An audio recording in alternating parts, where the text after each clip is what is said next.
नमस्कार विद्यार्थी मित्रांनो, माझं नाव प्रशांत सोनोने आणि स्वागत आहे तुमचं माझं युट्यूब चॅनल आयटी इन्स्ट्रक्टर प्रशांतवरती. मित्रांनो, मी इलेक्ट्रिशियन फर्स्ट इयर आणि सेकंड इयरच्या विद्यार्थ्यांसाठी नेहमीची मोस्ट इम्पॉर्टंट क्वेश्चन सिरीज चालू केली होती. त्यापैकीच आज इलेक्ट्रिशियन फर्स्ट इयरचं जे चौथं मॉड्यूल आहे, बेसिक इलेक्ट्रिकल प्रॅक्टिसेस, त्याचा शेवटचा पार्ट म्हणजे पार्ट 3 बद्दल आपण आज डिस्कस करणार आहोत. या आधीचे 3 पार्ट आणि मी आधीचे जे पार्ट्स होते आणि आधीचे जे मॉड्यूल्स होते ना, ते मी माझ्या युट्यूब चॅनलवरती अपलोड केलेले आहेत. जर तुम्ही ते बघितले नसतील तर ते बघा आणि सोबत जे मी इलेक्ट्रिशियन फर्स्ट इयर आणि सेकंड इयरचे जसं इलेक्ट्रिशियन फर्स्ट इयरच्या विद्यार्थ्यांसाठी बेसिकचे लेक्चर घेतलेले आहेत, तर ते लेक्चर आवर्जून सर्वांनी बघा आणि नंतरच काय करा, या लेक्चरला अटेंड करा, जेणेकरून तुम्हाला नाही का समजायला सोपं जाईल. बघा, क्वेश्चन नंबर 33 पासून चालू करूया. क्वेश्चन नंबर 33 काय म्हणतो बघा, what is the voltage drop in a resistance R2 in a series circuit. या मालिकेमध्ये सर्किट मधील रेजिस्टन्स R2 मध्ये व्होल्टेज ड्रॉप किती आहे, म्हणजे इथं R1, R2, R3 आणि R4 म्हणजे याच्या अक्रॉस तुम्हाला काय करायचं आहे, व्होल्टेज ड्रॉप फाइंड करायचा आहे. आता बघा, व्होल्टेज ड्रॉप फाइंड करा. व्होल्टेज ड्रॉप म्हणजे काय असतं, VD इज इक्वल टू असतं I इंटू R. मग तुम्हाला काय करायला पाहिजे, जर समजा तुम्हाला एखाद्याच्या अक्रॉसचा व्होल्टेज ड्रॉप माहिती करायचा असेल तर आधी त्याचा रेजिस्टन्स आणि त्याच्यामधून जाणारा करंट माहिती पाहिजे. मग आता बघा, जर तुम्हाला R2 चा रेजिस्टन्स तर तुम्हाला माहिती आहे की किती, R2 चा रेजिस्टन्स 200 ओहम, पण R2 मधून जाणारा जो करंट आहे तो तुम्हाला माहिती नाही. मग सर्वात आधी आपल्याला काय करावं लागेल, करंट फाइंड करावं लागेल. मग करंट कसा फाइंड करणार, करंटचा फॉर्म्युला असतो करंटचा फॉर्म्युला असतो I is equal to V/R. मग आता V/R म्हणजे टोटल व्होल्टेज आणि टोटल रेजिस्टन्स. तर मग आधी तुम्हाला काय करावं लागेल, या सर्किटचा टोटल रेजिस्टन्स फाइंड करावा लागेल. आणि टोटल रेजिस्टन्स तुम्ही कसा फाइंड करणार, तर RT सिरीज मध्ये असेल तर सगळं असतं R1 plus R2 plus R3 plus R4, म्हणजे जेवढेच्या जेवढे रेजिस्टन्स तुमच्या सगळे बघ 4 आहेत म्हणून आपण काय केलं, ऍड करणार. तर चारीची ऍडिशन म्हणजे तुम्हाला टोटल रेजिस्टन्स भेटेल. मग आता बघा, चारीची ऍडिशन जर करायचं म्हटलं मी तर काय, 100 प्लस 200 प्लस 400 प्लस 300, म्हणजे माझा RT किती आला रे, RT टोटल रेजिस्टन्स किती आला माझा, तर टोटल रेजिस्टन्स आला माझा 1000 ओहम. किती ओहम आला, 1000 ओहम. बघा, 100 300 400 700 आणि 100 म्हणजे किती आला आपला, 1000 ओहम एवढा माझा आला टोटल रेजिस्टन्स आला. मग आता टोटल रेजिस्टन्स भेटला मला, टोटल व्होल्टेज नाही माहिती, मग मी टोटल करंट काढू शकतो. तर टोटल करंट कसा काढणार, बघा याच व्हॅल्यू मध्ये काय करा, टोटल व्होल्टेज किती, तर व्होल्टेज आहे 50 व्होल्ट, व्होल्टेज किती आहे 50, आणि टोटल रेजिस्टन्स आहे माझा किती, 1000. तर बघा हा कटला, म्हणजे उत्तर किती आलं, 5 अपॉन किती आलं, 100. किती आलं, 5 अपॉन 100. आणि 5 अपॉन 100 म्हणजे बघा, 5 1 5 5 2 10 म्हणजे 1 अपॉन 20, आणि 1 अपॉन 20 म्हणजे 0.05. 1 अपॉन 20 म्हणजे काय, 0.05 एम्पियर. मग आता हे करंट किती आला आपला, टोटल करंट बघा, आता टोटल करंट आला I इज इक्वल टू आला आपला 0.05 एम्पियर. एवढा करंट माझा काय, या सर्किट मधून जाणारा करंट आहे. आणि बघा, मला तेच पाहिजे होतं की या सर्किट मधून जाणारा करंट म्हणजे 0.05 एम्पियर आहे, 0.05. आणि तुम्हाला माहित असेल तर सिरीज मधून जाणारा करंट हा काय असतो, सारखा असतो. मग या प्रत्येक रेजिस्टन्स मधून जाणारा करंट किती, 0.05. मग आपल्याला काढायचा आता व्होल्टेज ड्रॉप. व्होल्टेज ड्रॉप काढायचा आहे म्हणजे VD कोणाच्या अक्रॉसचा, R2 च्या अक्रॉसचा, म्हणजे V2 इज इक्वल टू काय येणार, I इंटू R2. मग I किती आहे, करंट मी तुम्हाला सांगितलं 0.05 एम्पियर आहे, मल्टिप्लाय बाय रेजिस्टन्स किती आहे, तर रेजिस्टन्स आपल्या त्याचा रेजिस्टन्स आहे 200. मग जर तुम्ही बघितलं तर 200 म्हणजे बघा, हे 2 शून्य नाही का, हे 2 शून्य म्हणजे पॉईंट कट होत असतात, आणि 5 दुने 10 म्हणजे याचा डायरेक्ट उत्तर येणार 10 व्होल्ट. याच्या अक्रॉसचा व्होल्टेज म्हणजे व्होल्टेज ड्रॉप अक्रॉस टू, म्हणजे ह्या 200 ओहम रेजिस्टन्सच्या अक्रॉसचा व्होल्टेज ड्रॉप किती राहणार, तर तो राहणार 10 व्होल्ट. मग मला सांगा, जर यांनी सेम प्रत्येकासाठी जरी विचारलं तरी प्रत्येकासाठी काढता येतं, कारण फॉर्म्युला काय आपल्याकडे, करंट आणि रेजिस्टन्स, म्हणजे जेवढा करंट सर्किट मधून चालला तो आपण फाइंड केलेला आहे. मग फक्त काय करा, इथं तुम्ही रेजिस्टन्सची व्हॅल्यू चेंज करा. रेजिस्टन्सची व्हॅल्यू चेंज करून तुम्हाला काय करता येईल, वेगवेगळ्या प्रकारचा म्हणजे वेगवेगळ्या व्होल्टेजच्या अक्रॉस किती व्होल्टेज ड्रॉप आहे हा काय करता येईल, म्हणजे काढता येईल. म्हणजे याचं उत्तर ऑप्शन नंबर बी काय राहणार, बरोबर उत्तर राहणार ऑप्शन नंबर बी, 10 व्होल्ट एवढं. हा लिहून घ्या परत एकदा. बघा, 34 क्वेश्चन नंबर 34 म्हणतो, which is the application of series circuit. काल आपण ऍप्लिकेशन ऑफ पॅरलल सर्किट बघितलं. एक मिनिट,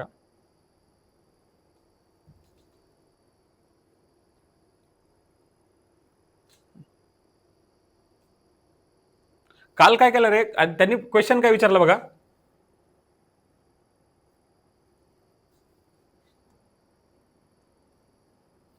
क्वेश्चन काय विचारला की सिरीज सर्किटचा वापर कोणता. मग आता काल आपण काय बघितलं, पॅरलल सर्किटचा वापर बघितला. आता काय करू आपण, एक एक म्हणजे मी तुम्हाला बघा काय सांगू, आपल्याला सिरीजचा कॅल्क्युलेट करायचा आहे. मग मला सांगा, आता शेवटून चालू करू, शंट रेजिस्टन्स नावात आहे शंट. शंट म्हणजे काय, पॅरलल. शंट म्हणजे काय, पॅरलल. आता त्याच्यानंतर काय की इलेक्ट्रिकल लॅम्प इन होम्स. आता मी तुम्हाला कालच सांगितलं होतं, काल आपण पॅरलचे जास्त बघितले होते. तर इलेक्ट्रिकल जे लॅम्प किंवा इलेक्ट्रिकल जे आपण कनेक्शन करतो ना आपल्या घरामध्ये, ते सुद्धा कशात असतं, पॅरल मध्ये असतं.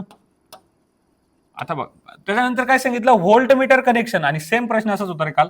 व्होल्ट मीटरचं कनेक्शन सुद्धा आपण कशात करत असतो, पॅरल मध्ये करत असतो. मग आता मला सांगा, फ्यूज इन अ सर्किट, म्हणजे एखाद्या फ्यूजचं असतो ना आपल्या सर्किटमध्ये, लक्षात राहू द्या की कधीही जो फ्यूज असतो ना, तो फ्यूज आपण कोणाच्या, जो फेज असतो ना त्या फेजच्या सिरीजमध्ये ठेवत असतो.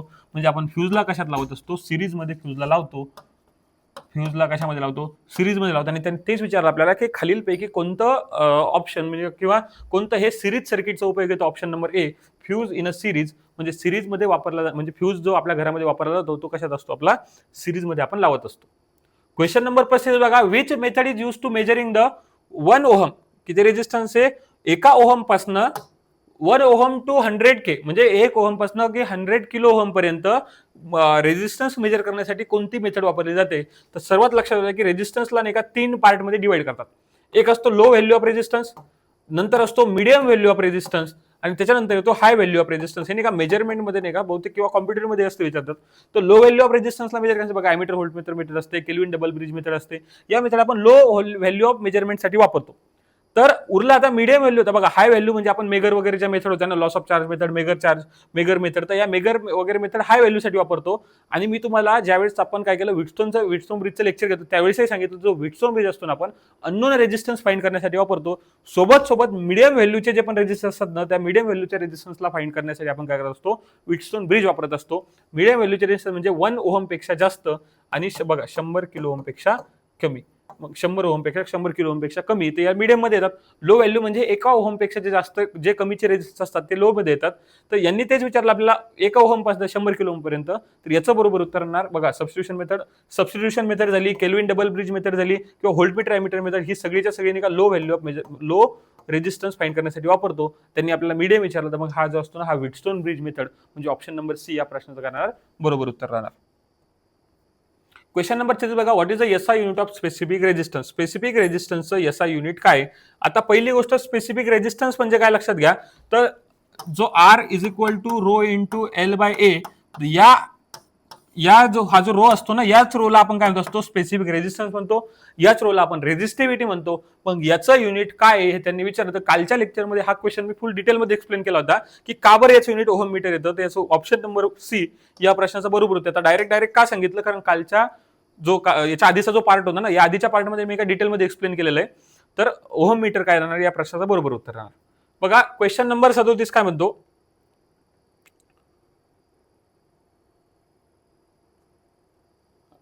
क्वेश्चन नंबर 37 काय म्हणतो बघा, what is the value of resistance of the resistor. खाली दिलेल्या या कलर कोडिंग नुसार रेजिस्टन्सची व्हॅल्यू फाइंड करा. मग रेजिस्टन्सची कलर कोडिंग मी बदला, इथं ऑरेंज आहे, ऑरेंज, रेड आणि सिल्वर. पहिली गोष्ट बघा, पहिला नंबर ऍज इट इज राहतो, दुसराही नंबर ऍज इट इज राहतो, तिसरा नंबर मल्टिप्लायरचा राहतो, आणि चौथा नंबर टॉलरन्सचा राहतो. मग टॉलरन्स म्हणजे काय, तर सिल्वर आहे म्हणलं, मी तुम्हाला सांगितलं होतं की गोल्ड असेल तर प्लस मायनस 5%, सिल्वर असेल तर प्लस मायनस 10%, आणि जर का नो कलर असेल तर प्लस मायनस 20% असतं. मग सिल्वर आहे म्हणजे पहिली गोष्ट प्लस मायनस 5 आणि प्लस मायनस 5 म्हणजे 5 वाला आणि 5 वाला कटला, कारण 5 हा गोल्डचा असतो, म्हणजे ऑप्शन नंबर ए. आणि ऑप्शन नंबर जो तिसरा आहे तुमचा हा कटला. मग आता उरले 2 ऑप्शन. तर मग बघा, जो ऑरेंज कलर असतो, ऑरेंज आणि ऑरेंजचं विचारलं, तर जो मी तुम्हाला सांगितलं सिक्वेन्स सांगितलेला बघा कलर कोडिंगचा, त्याच्यामध्ये जो ऑरेंज कलर आहे बघा, बी असं लिहितो मी इथं डायरेक्ट.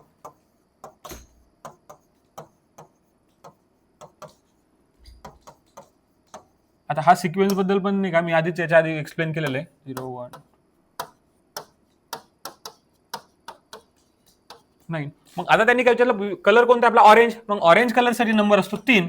मग बघा, पहिला आला 3 ऍज इट इज, दुसराही ऑरेंज आहे 3 ऍज इट इज. मल्टिप्लायर आपण काय असतो, आपला मल्टिप्लायर काय सांगितलं, रेड सांगितला, तर रेडचा कलर असतो 2, म्हणजे 10च्या डोक्यावर 2. प्लस मायनस किती सांगितला, सिल्वर, म्हणजे प्लस मायनस 10%.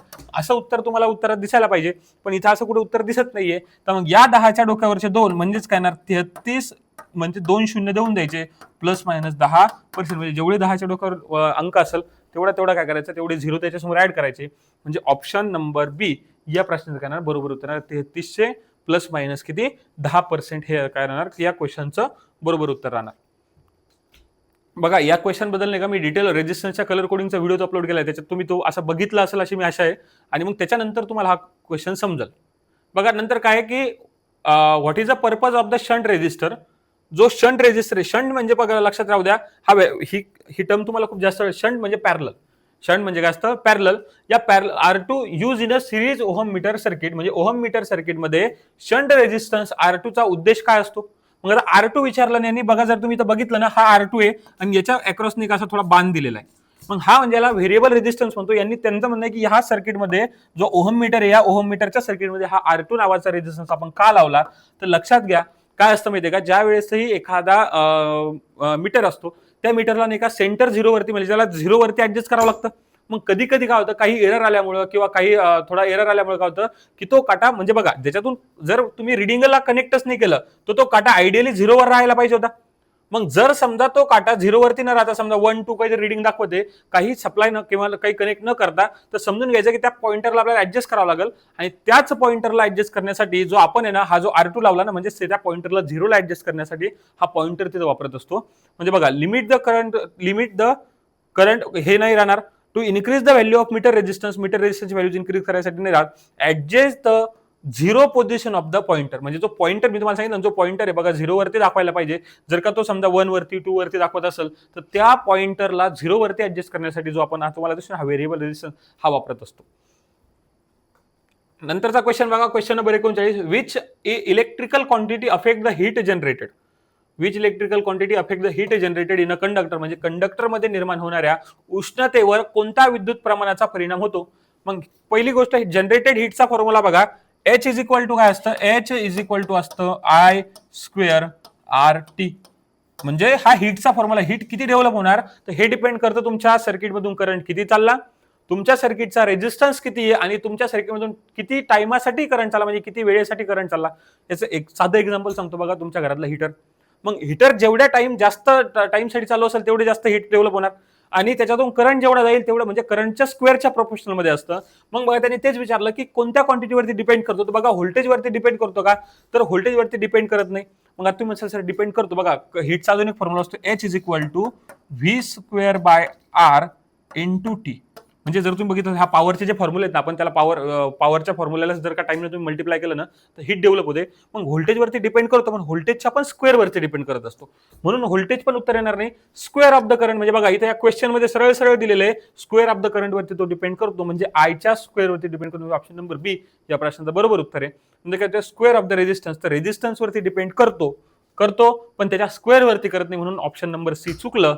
आणि करंट पासिंग थ्रू इट, फक्त करंट पासिंग म्हणजे करंट म्हणजे आय वरती डिपेंड करतो का, तर नाही रे, आयच्या स्क्वेअर वरती करतो, म्हणून ऑप्शन नंबर बी या प्रश्नाचं करणार बरोबर उत्तर राहणार.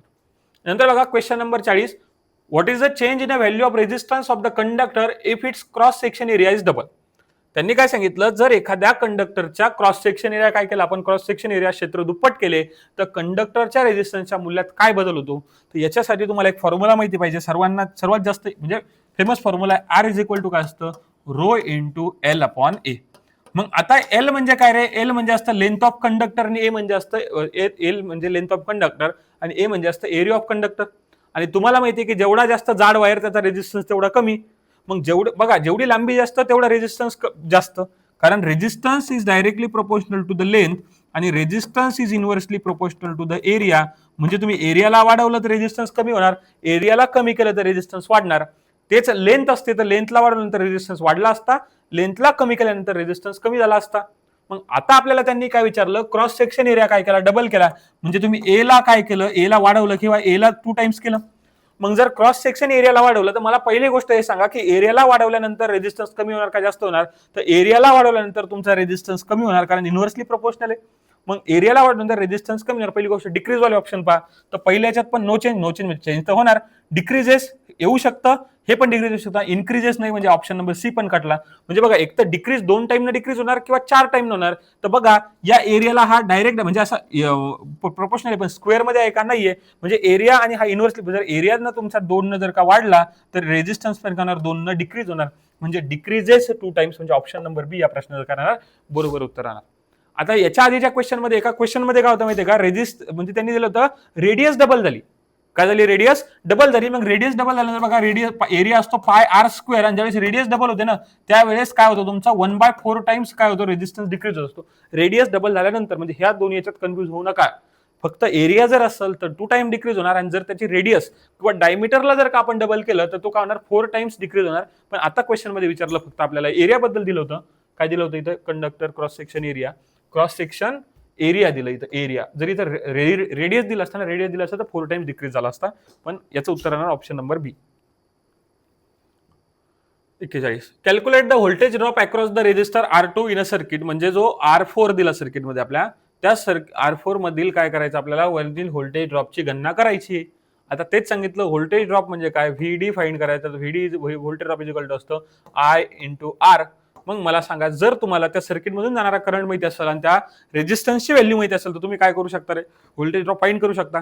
मग आता कोणत्या विचारल्याने R4 म्हणजे हा 50 ओहम मधून जाणारा करंट म्हणजे व्होल्टेज ड्रॉप विचारला, तर सर्वात आधी आपल्याला 50 ओहम मधून जाणारा करंट माहिती पाहिजे. मग 50 ओहम मधून जाणारा करंट केव्हा माहिती पडेल तुम्हाला, ज्या वेळेस तुम्हाला या सर्किटमधून जाणारा करंट आहे बघा, व्होल्टेज आहे तुमच्याकडे आणि रेजिस्टन्स आहे. मग याला तुम्हाला काय करावं, सर्वात आधी R इक्विव्हॅलंट फाइंड करावं लागेल. काय करावं लागेल, R इक्वल म्हणजे R टोटल फाइंड करावं लागेल. तर तो कसा होईल बघा, या पहिले हे दोन पॅरलल मध्ये आहेत. मग या दोन्हीला तुम्ही आधी सॉल्व्ह करावं लागेल. या दोन पॅरलल वाल्यांना सॉल्व्ह करायचं, यांचा एक रेजिस्टन्स भेटेल आणि तो रेजिस्टन्स यांना सिरीज मध्ये. आता स्टेप बाय स्टेप सॉल्व्ह करू आपण. बघा, हा क्वेश्चनला थोडा टाइम गेला तरी चालतो. बघा, पॅरलल मध्ये जर का रेजिस्टन्स असेल तर एक फॉर्म्युला असतो R1 R2 upon R1 plus R2. हा नाही का, जर दोन रेजिस्टन्स तुमचे पॅरलल मध्ये असेल त्याचा फॉर्म्युला आहे. मग आता काय करा, पहिले हे दोन रेजिस्टन्स आपण सॉल्व्ह करून, म्हणजे R1 झाला आपला 40 आणि म्हणजे R2 झाला, या म्हणजे R1 R3 R2 R3 जाऊ दे, तुम्हाला कन्फ्युज व्हायला नको. म्हणजे R2 R3 घेऊ आणि R2 R3 घेऊ. बघा, R2 किती आपला 40 आहे रे, R2 किती आपला 40 मल्टिप्लाय बाय R3 किती आहे 60 अपॉन R2 प्लस R3 म्हणजे 60 प्लस 40, 60 प्लस 40. मग हे जर तुम्ही बघितलं तर बघा, हे कसं तयार होईल, सॉल्व्ह नका करू याला. 40 मल्टिप्लाय बाय 60 असं राहू द्या आणि 60 आणि 40 किती झाले, 100 झाले बरोबर. मग 100 झाले, हे एक शून्य म्हणजे बघा, हा एक शून्य या शून्यासोबत, हा 0 या 0 सोबत कटला म्हणजे काय होणार, 4 मल्टिप्लाय बाय 6 अपॉन किती 1 म्हणजे साइन चौक किती येणार 24. म्हणजे याचं उत्तर किती आलं तुमचं 24 ओहम.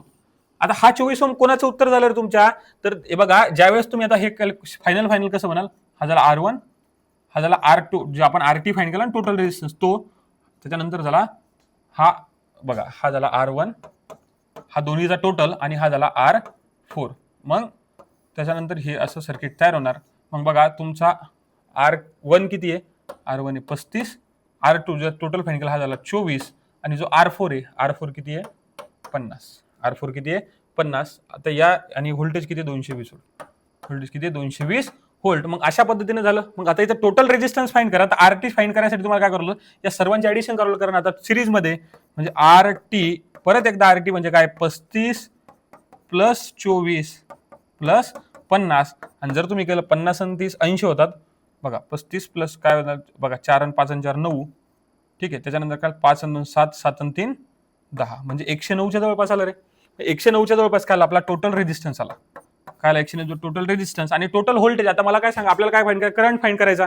मग जर तुम्हाला सर्किट मधून जाणारा करंट फाइंड करायचा असेल तर करंट इज इक्वल टू काय असतं, V अपॉन R. मग V म्हणजे किती आहे आपलं व्होल्टेज किती 220, V म्हणजे किती 220 आणि हा झाला 109. म्हणजे बघा, हा 109 जर म्हटलं मी तर बघा, याला 110 पकडू शकतो राऊंड फिगर. मग जर याला 110 पकडलं, 110 मल्टिप्लाय बाय म्हणजे 100 जर राऊंड फिगर पकडलं तर 220 आपण 110 असं म्हणू शकतो मी. आणि हा याच्या डबल असतो म्हणजे अप्रॉक्सिमेट. बघा, अप्रॉक्सिमेट किती येऊ शकते, तुमचं 2 अँपियर एवढा करंट करणार तुमच्या सर्किटमधून जाणार. मग आता बघा, अप्रॉक्सिमेट काढलं, मग 2 अँपियर जर का सर्किटमधून करंट जाणार तर याच्यामधून 2 जाणार, इथूनही 2 जाणार. मग मला सांगा, आपल्याला याचा व्होल्टेज ड्रॉप फाइंड करायचा होता, तर याच्या अक्रॉसचा व्होल्टेज ड्रॉप काय राहील, याच्यातून जाणारा करंट मल्टिप्लाय बाय याचा रेजिस्टन्स. करंट किती सांगितला मी 2 आणि आपला रेजिस्टन्स किती रे 50. म्हणजे याच्या जवळपास 100 व्होल्ट करणार व्होल्टेज ड्रॉप राहणार. म्हणजे 50 मल्टिप्लाय 2 किती झाले 100. तर याच्या अक्रॉस जो R4 चा जो रेजिस्टन्स होता त्याच्या अक्रॉस 100. म्हणजे बघा, याच्यात आहे का ऑप्शन, हा म्हणजे ऑप्शन नंबर डी करणार 100 व्होल्टेज इतका व्होल्टेज ड्रॉप या R4 च्या अक्रॉस राहणार. बघा, क्वेश्चन अवघड नाहीये. विषय काय की जर तुम्ही स्टेप बाय स्टेप सॉल्व्ह केला ना तर अर्ध्यानं काय करतात, न्यूमेरिकल पहिले त्यांना भीती वाटते. पण भीती वाटण्यासारखं नाही, फक्त तुम्ही काय करा, स्टेप बाय स्टेप सॉल्व्ह करा. जर स्टेप बाय स्टेप सॉल्व्ह कराल अशा स्टेपनं तर तुमचं उत्तर निघून जाईल. म्हणजे बघा, याचं उत्तर काय लागतं, ऑप्शन नंबर डी 100 व्होल्ट एवढं उत्तर आलं. बघ, question number 42. What is the resistance of light dependent resistance. काय विचारलं, LDR विचारला. काय विचारला रे, LDR. LDR म्हणजे असतं लाईट डिपेंडंट रेजिस्टन्स. काय होतं, if the intensity of light increases. आता काय असतं माहितीये का, एलडीआर मध्ये कंडिशन असते बघा, इंटेन्सिटी, लाईटची इंटेन्सिटी जर का वाढली तर तुमचा रेजिस्टन्स कमी होतो. रेजिस्टन्स काय होतो, कमी होतो. जर इंटेन्सिटी कमी झाली तर तुमचा रेजिस्टन्स वाढतो. याला म्हणायचं इन्व्हर्स एलडीआर असतो. जर का लाईटची इंटेन्सिटी वाढली तर तुमचा रेजिस्टन्स काय होणार, कमी होणार. आणि लाईटची इंटेन्सिटी कमी झाली तर रेजिस्टन्स काय होणार, वाढणार. म्हणजे हे रिलेशन असतं कशामध्ये, एलडीआर मध्ये आणि कशामध्ये, तो रेजिस्टन्स मध्ये रिलेशन असतं. मग आता बघा, म्हणजेच काय झालं बघा, इंटेन्सिटी वाढली, इंटेन्सिटी वाढल्यामुळे रेजिस्टन्स काय झाला, कमी झाला. आणि रेजिस्टन्स कमी झाला म्हणून करंट का उरायला, फ्लो होऊन राहिला त्याच्यातून. म्हणजे असंच पकडा तुम्ही. पण जर तुम्ही आपण बघा एक हे झालं रिव्हर्स एलडीआर वाला, अजून तुम्ही एक ऍप्लिकेशन बघितलं असेल बघा, स्ट्रीट लाईटचा जर का तुम्ही प्रोजेक्ट केला, त्या प्रोजेक्टमध्ये काय होतं, लाईट पडतो, जोपर्यंत लाईट आहे म्हणजे इंटेन्सिटी जास्त आहे आणि तोपर्यंत काय होतं, सर्किटचे लाईट चालू राहत नाही. म्हणजे प्रोजेक्ट बद्दल बोलतो बरं का. आता बघा त्या एलडीआर जो तुम्ही स्ट्रीट लाईट वाला प्रोजेक्ट करता ना, स्ट्रीट लाईट वाला, त्या स्ट्रीट लाईटच्या प्रोजेक्टमध्ये काय होतं, इंटेन्सिटी कशी असते, जास्त असते. मग इंटेन्सिटी जास्त असल्यामुळे काय होतं, रेजिस्ट म्हणजे बघा तो करंट फ्लो होऊन राहिला का, करंट झिरो आहे. करंट झिरो केव्हा असतो, ज्यावेळेस रेजिस्टन्स जास्त असतो. म्हणजे या कंडिशनला जो तुम्ही एलडीआर वापरता, इंटेन्सिटी जास्त असते त्याचा रेजिस्टन्स जास्त असतो. कधी जो प्रोजेक्ट मध्ये वापरता तो. पण आपल्या क्वेश्चन मध्ये जो एलडीआर विचारला ना, त्यांनी हा वाला विचारला की जो नॉर्मल एलडीआर जो क्वेश्चन मध्ये विचारला बघा, एलडीआर इंटेन्सिटी वाढली की रेजिस्टन्स काय होतो, कमी होतो. म्हणजे बघा, आणि इंटेन्सिटी कमी झाली की रेजिस्टन्स काय असतो, वाढतो. म्हणजे त्यांनी विचारलं इंटेन्सिटी ऑफ लाईट इन्क्रीज, तर आपला काय होणार, इन्क्रीज झाली तर आपला काय होणार, रेजिस्टन्स काय होणार, डिक्रीज होणार. म्हणजे ऑप्शन नंबर बी या प्रश्नाचं बरोबर उत्तर आहे. बघा, पण आता इन्क्रीजही राहू शकतं. पण मी तुम्हाला काय सांगितलं, जो प्रोजेक्ट मध्ये वापरतो त्याच्यासाठी तो डायरेक्टली प्रोपोर्शनल असतो. पण आता इथं कसं आहे, थोडा युनिव्हर्सली प्रोपोर्शनल आहे. तर आपल्याला क्वेश्चन साठी विचार करणं, या क्वेश्चन साठी जर विचार केला तर ऑप्शन नंबर बी या क्वेश्चनचं काय बरोबर उत्तर आहे. Which formula is use to calculate the power in a DC circuit. DC सर्किटमध्ये वापरल्या जाणाऱ्या किंवा पॉवर कॅल्क्युलेट करायसाठी आपण कोणत्या प्रकारचा फॉर्म्युला वापरत असतो असं त्यांनी विचारलं. तर मला सांगा, पहिली गोष्ट पॉवरचा फॉर्म्युला असतो P is equal to V into I. बरोबर. पॉवर म्हणजे काय असतं, व्होल्टेज इंटू करंट. पॉवरचा अजून एक फॉर्म्युला असतो I स्क्वेअर आर. पॉवरचा अजून एक फॉर्म्युला असतो P is equal to V square by R. हे तिन्हीच्या तिन्ही फॉर्म्युले पॉवरसाठी वापरले जातात. आता याच्यात बघा ऑप्शन मध्ये कोणतं आहे आणि ते ऑप्शन आपण टिक करू. बघा, current into voltage, current into current voltage into time नाही, करंट इंटू व्होल्टेज म्हणजे हा वाला फॉर्म्युला दिसून राहिला, म्हणजे ऑप्शन नंबर बी. नंतर बघा, करंट इंटू रेजिस्टन्स नसतो, व्होल्टेज इंटू रेजिस्टन्स असतो. करंट सोबत जर रेजिस्टन्स असतो, करंटचा स्क्वेअर मल्टिप्लाय बाय रेजिस्टन्स, व्होल्टेजचा स्क्वेअर डिवाइड बाय रेजिस्टन्स असतं, तर बरोबर असतं. म्हणजे ऑप्शन नंबर बी जो आहे ना इथं बघा, ऑप्शन नंबर बी या प्रश्नाचं करणार बरोबर उतरणार, current into voltage. Question number 44. Calculate the hot resistance of the 200 watt 250 volt bulb. आता बघा, हॉट रेजिस्टन्स हे सगळे एकच आहे. फक्त हे झालं कधी कधी नाही का, क्वेश्चन मध्ये भीती घालायसाठी असं दाखवतात. आता हॉट रेजिस्टन्स म्हणजे रेजिस्टन्स कॅल्क्युलेट करायचं आपल्याला. आता गिव्हन काय काय दिलं लिहून घ्या. इथं काय दिलं यांनी, 200 वॅट म्हणजे पॉवर दिली, किती दिली आपली पॉवर, 200 वॅट. आणि काय दिलं, व्होल्टेज दिलं. व्होल्टेज किती दिलं रे, 250 व्होल्ट. आता मी तुम्हाला सांगितलं ना, सिंपल कॅल्क्युलेशन आहे, पॉवरचा फॉर्म्युला आहे. पॉवरचा फॉर्म्युला काय, आता मग असा फॉर्म्युला पॉवरचा बघा, ज्याच्यामध्ये व्होल्टेज आहे, ज्याच्यामध्ये रेजिस्टन्स आहे, ज्याच्यामध्ये पॉवर आहे. मग आता तो फॉर्म्युला कोणता आहे पॉवरचा रे, P इज इक्वल टू, जर तुम्ही बघितलं असेल तर P is equal to V square upon R. बघा, हा फॉर्म्युला आपण वापरू शकतो. मग P is equal to V square upon R हा जर आपल्याला फॉर्म्युला वापरायचं ठरलं, कारण हाच का चूज केला आपण, कारण आपल्याला इथं काय दिलेलं आहे, पॉवर आणि व्होल्टेज दिलेले, आपल्याला रेजिस्टन्स फाइंड करायचा. ओके, एक मिनिट.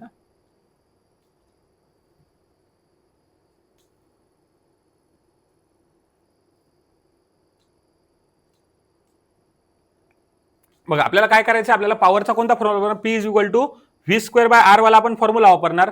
तर मग बघा, P is equal to V square upon R. मग व्ही स्क्वेअर म्हणजे व्होल्टेज किती होतं रे, आपलं व्होल्टेज होतं बघा, व्होल्टेज किती होतं, 200. बघा, मग आता आपल्याला फाइंड काय करायचं, आपल्याला रेजिस्टन्स फाइंड करायचं. मग रेजिस्टन्सचा फॉर्म्युला काय बनल, R is equal to V square upon P. हा झाला आपला रेजिस्टन्सचा फायनल फॉर्म्युला. मग व्हीचा स्क्वेअर, व्ही स्क्वेअर म्हणजे काय, 250. मग 250चा स्क्वेअर लिहू सर मी, 250 मल्टिप्लाय बाय 250 लिहितो, अपॉन पॉवर किती येतं, माझी पॉवर 200 वॅट. तर मग मी काय लिहिणार, 200 वॅट लिहिणार. आता बघा, हा पहिला झिरो या झिरो सोबत कटला, हा दुसरा झिरो या झिरो सोबत कटला. म्हणजे बघा, इथं उरलं काय की 25 मल्टिप्लाय बाय 25 अपॉन 2. मग आता 25 मल्टिप्लाय बाय 25 म्हणजे 25चा स्क्वेअर असतो 625 अपॉन 2. म्हणजे 625च्या जर तुम्ही अर्धे केले, 625 अपॉन 2 केले, त्याचं उत्तर येतं 312.5. 312.5. आणि आपला काय विचारलं, रेजिस्टन्स म्हणण्याचं युनिट काय येणार, ओहम येणार. म्हणजे ऑप्शन नंबर बघा 312.5, ऑप्शन नंबर सी या प्रश्न काय राहणार, बरोबर उत्तर राहणार. अशा पद्धतीनं आपण काय करू शकतो, रेजिस्टन्स आपण याचा फाइंड करतो, म्हणजे फाइंड करत असतो. बघा याच्यात पॉवरचा हाच फॉर्म्युला का वापरला, कारण आपल्याला व्होल्टेज आणि पॉवर दिली. जर आपल्याला करंट आणि पॉवर दिली असती ना आणि रेजिस्टन्स फाइंड करायला असतं, आपण पॉवरचा का तो वाला P is equal to I square R वाला फॉर्म्युला वापरला असता. आणि जर व्होल्टेज आणि करंट दिला असता तर P is equal to V into I वाला फॉर्म्युला वापरला असता. म्हणजे आपल्याला बघा क्वेश्चन मध्ये काय दिलेलं आहे याच्यानुसार ठरवावं लागतं की आपल्याला पॉवरचा नेमका कोणता फॉर्म्युला वापरायचा. म्हणून लक्षात घ्या की मॅक्झिमम टाइम मध्ये का गिव्हन डेटा जो दिला ना तो लिहून घ्यायचा एकदा, आणि त्याच्यावरून तुम्हाला एकदा क्लिअर होऊन जातं की आपल्याला काय कोणता फॉर्म्युला आपल्याला पॉवर कोणता, म्हणजे याच्यातच नाही कोणत्या याच्यात कोणता फॉर्म्युला वापरायचा हे समजून जातं तुम्हाला.